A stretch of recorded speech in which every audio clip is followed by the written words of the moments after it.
Okay, so here I am. I'm moored up on a visitor's buoy in Southampton. I actually like this visitor's buoy because it's quite close to the beach at low tide like it is here. Literally you can almost just jump off the boat and swim across. But I took the dinghy onto the beach and took Max for a walk. Also, this is out of season.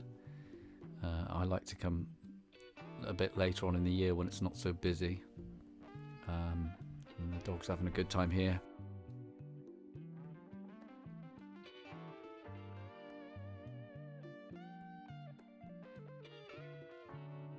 Also, I noticed looking back at the footage later that there's something going wrong with my camera, which will become a little bit more relevant later on in the episode.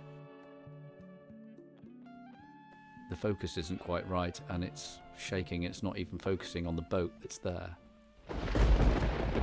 Anyway, that night I sat out and watched the thunderstorm, which was amazing. It was obviously out in the channel, but it seemed quite constant. And then I started thinking to myself, oh, I'm sat on a steel boat with a huge 12-metre mast, which is quite a good lightning conductor. I hope it doesn't come too close. Anyway, the lightning was beautiful, if not a little eerie. But I also want to show in some episodes that the weather isn't always good when I'm sailing. Sometimes it can be a bit rough out at sea, and I want to show that as well. The only problem is, usually when the weather's rough, you haven't got time to pick up the camera, so you usually get the shots when everything's really nice and it's a calm day and it's sunny and you think, oh great, I'll get the camera out. But occasionally the weather doesn't do what you want it to do. Not that it's particularly bad in this shot here. I've been out in worse weather, definitely. In fact, I actually quite enjoyed this sail.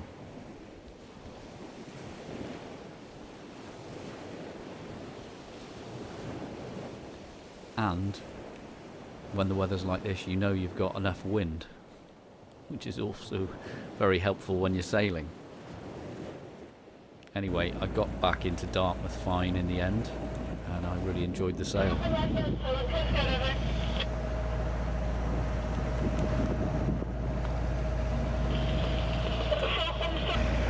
Well, another day out sailing, and come back in, another successful day, and now going back into Dartmouth Harbour and going to moor up. We're going to have some tea.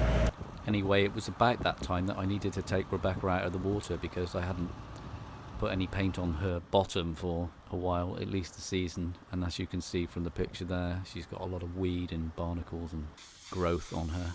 So she does need a good clean and a new lick of paint. But while she's out of the water, I had an offer to go for a little sail.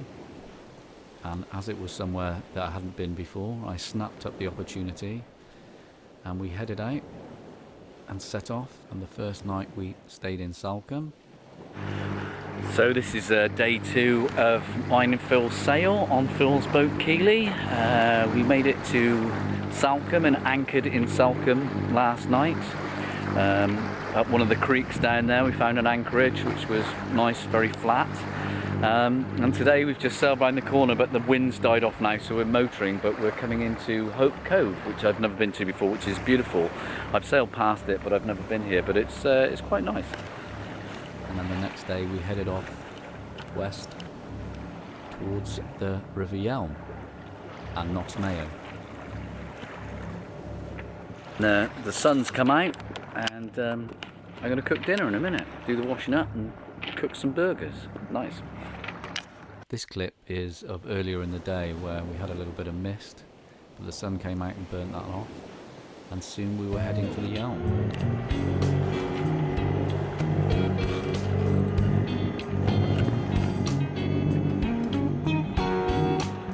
So we're coming into the Yealm now, and to get here there's a specific way to get into how to get into the bay, because there's a sandbar here, so you have to navigate. There's a church tower behind me, you have to come on a certain degree and head for that church tower, and then there's 2 markers up here that you can see on the hill. Zoom in a bit, see if you can see them a bit closer. We have to come in on that heading at 88 degrees with those two markers. It's quite narrow here, and we have to go through it and past the sandbar, sorry, and get through here to get in. It's quite narrow, but it shouldn't be too bad. And then we're going to go into the Yealm and try and pick up a buoy and find somewhere to stay. If we can't stay there, we'll have to head out and head to Plymouth and go into Plymouth Sound and anchor up in there. But I'm looking forward to it. It's really pretty around here. It's been a lovely day sailing. It's been light winds, but this is a new place, so it's going to be interesting navigating in, and an interesting place to see. So as we pass those two red buoys, you cut across the sandbar, and there's another two markers there up on the hill, and you aim for those. And then we turned into the channel and picked up a visitor's buoy. So after a long day of sailing, we got in the dinghy and headed to the pub. Thought we'd get something to eat and have a few drinks. This was my first time here. It is absolutely beautiful place. All the houses here are lovely.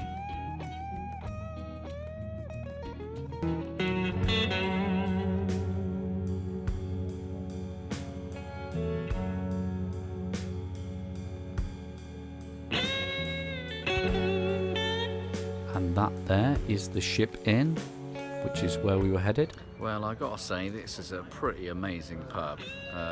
We're in the Yealm. We managed to get to the Yealm, and we're in Ship Inn, just behind me, which is on the water. Yeah. Hello.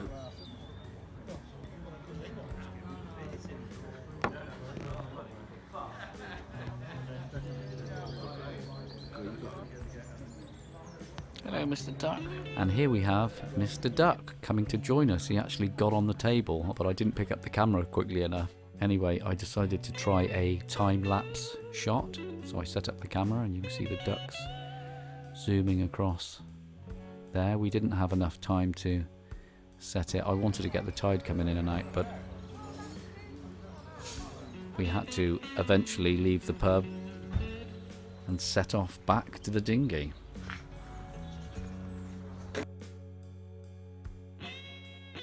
Here's Phil.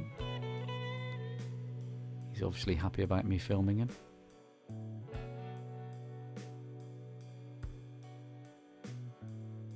And then we set off down the river in the dinghy, and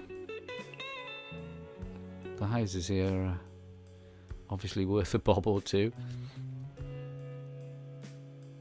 It was quite beautiful in the dinghy going back to the boat that evening. So we had a lovely evening in the Yealm. And this is how simple it is to cast off from a mooring in the morning.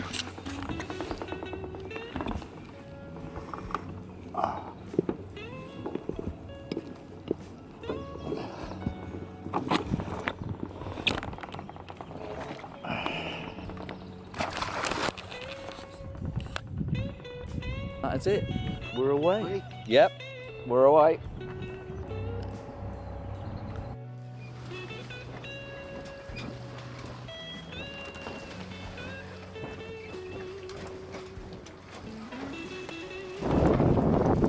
So we spent the night in the Yealm, and we got up early this morning and just headed on back, and now we're headed into Southampton, and we're just going to spend the day here, have something to eat, go for a drink, hang about on the beach, and enjoy the bank holiday and enjoy the sunshine today. It's a beautiful day. And we anchored in the first anchorage as you get into Southampton. And later that day we got in the dinghy and we headed off into town.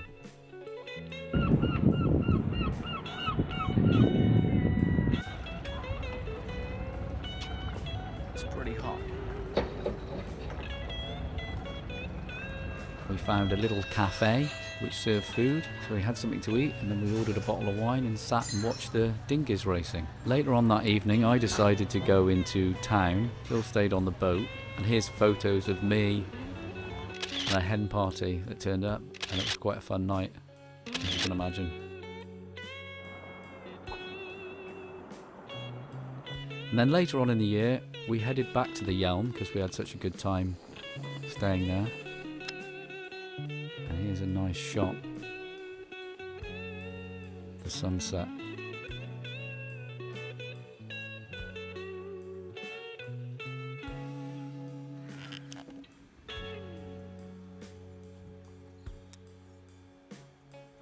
See all those birds? Yeah, did you hear the noise they made? Yeah. Went whoosh. Incredible.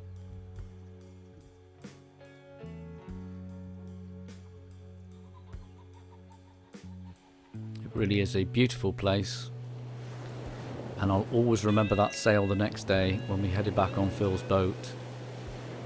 It's probably the fastest passage I've ever been on. We were averaging 9 knots at one point. We did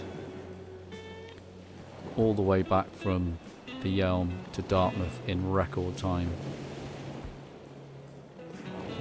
And although I really enjoy sailing on my boat, it is nice to get on a boat that's got a little bit more performance sometimes. It's quite good, and it's a lot different from my boat. It's a different sailing experience. Yeah, sometimes they go as quickly as they turned up. But today they must have been 20-25 minutes, half an hour with us.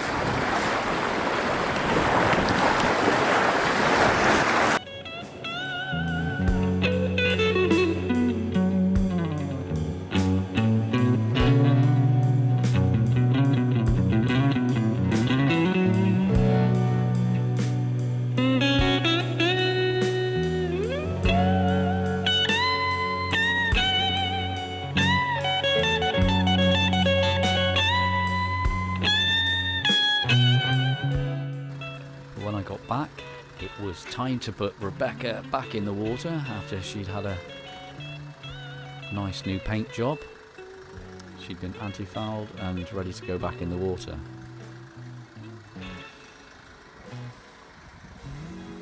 And these are obviously this year's cygnets.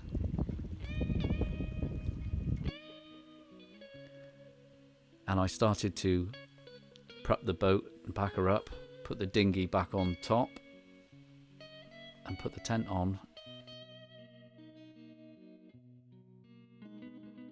I don't like leaving the boat on days like this because it's so lovely, you want to stay here. But I was heading off to Southampton to the boat show, where I met one of my heroes, Mr. Brian Trautman from SV DELOS.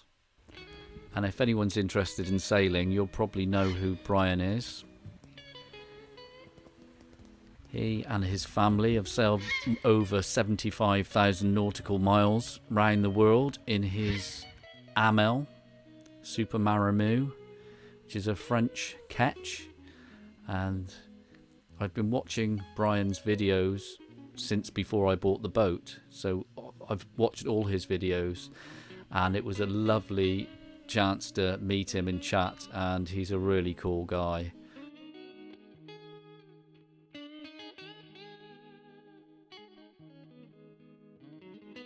I had a chat with Brian, which was great. He's a lovely guy, and he was more than happy to chat with me and talked about sailing and how he met his wife, and he just had his daughter, so he was waiting to go back to see his wife because he just had Sierra. But the problem was my camera packed up on that day, so I couldn't video anything, and I couldn't even get a photograph of Brian. So some other person who was watching the video, the Svalbard video, when I was with Brian, I said, can you take a photo? And someone else took a photo, and then we sent the photos to my phone. So to whoever that was, I'm very grateful for you that I actually managed to get a photo with Brian. So thanks very much for that. So it's getting towards the end of the year now, and it's almost time to pack the boat up for the few months in winter. I don't stay on the boat in winter. This year I was heading off to do some surfing in the Canary Islands over the winter months. But little did I know that next year, 2020, there would be a national lockdown as the pandemic hit. I hope you enjoyed this episode. If you did, please press like and subscribe. You know it helps me out, so thanks in advance for that. Next time when I'm back on the boat, it'll be in lockdown.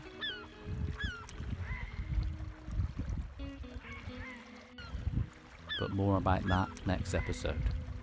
Thanks for watching.